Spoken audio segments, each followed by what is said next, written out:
atau cinta pengetahuan. Dan secara terminologi, filsafat berarti ilmu pengetahuan yang menyelidiki segala sesuatu pada hakikat, sifat, dan prinsipnya, dan juga dibersamai dengan pemikiran yang kritis, sistematis, dan logis. Baik, selanjutnya kita akan mempresentasikan dari hasil kelompok 2 dengan judul Filsafat Ilmu Epistemologi.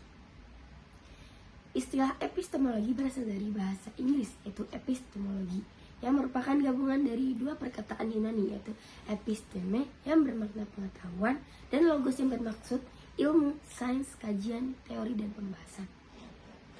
Epistemologi sebagai cabang filsafat yang membahas tentang hakikat, sumber, metode, dan kebenaran pengetahuan. Dalam kajian epistemologi terdapat berbagai aliran pemikiran yang berpengaruh dalam bentuk cara manusia memperoleh dan memahami pengetahuan. Yang pertama, pembahasannya itu adalah empirisme, yaitu menganggap pengalaman indrawi sebagai sumber utama pengetahuan.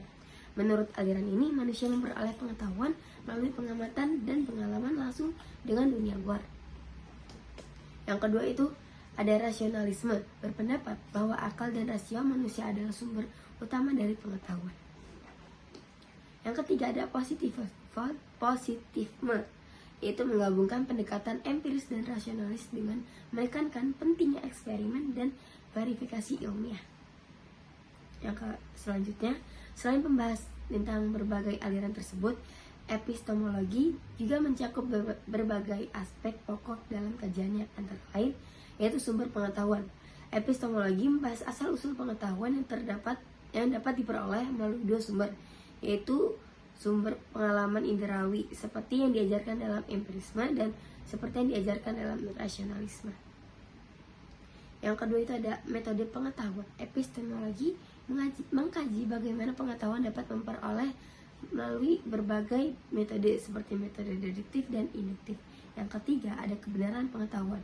Epistemologi juga mempertanyakan apa yang disebut sebagai pengetahuan yang benar dan bagaimana suatu pengetahuan dapat dianggap sahih dan diterima kebenarannya. Yang keempat itu ada watak pengetahuan. Epistemologi berusaha untuk menentukan sifat atau karakteristik dari pengetahuan itu sendiri. Apa yang membuat pengetahuan itu dianggap sah, benar, atau diterima oleh manusia, dan bagaimana pengetahuan dapat dibedakan dari keyakinan atau opini. Baik, kesimpulannya adalah secara keseluruhan, epistemologi itu memberikan landasan penting untuk memahami bagaimana manusia memperoleh pengetahuan, apa yang dianggap sebagai kebenaran, dan bagaimana pengetahuan tersebut dapat diverifikasi.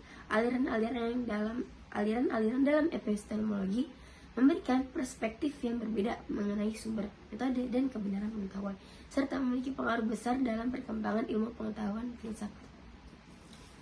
Baik, mungkin cukup sekian yang bisa saya sampaikan. Mohon kurangnya minta maaf. Wassalamualaikum warahmatullahi wabarakatuh.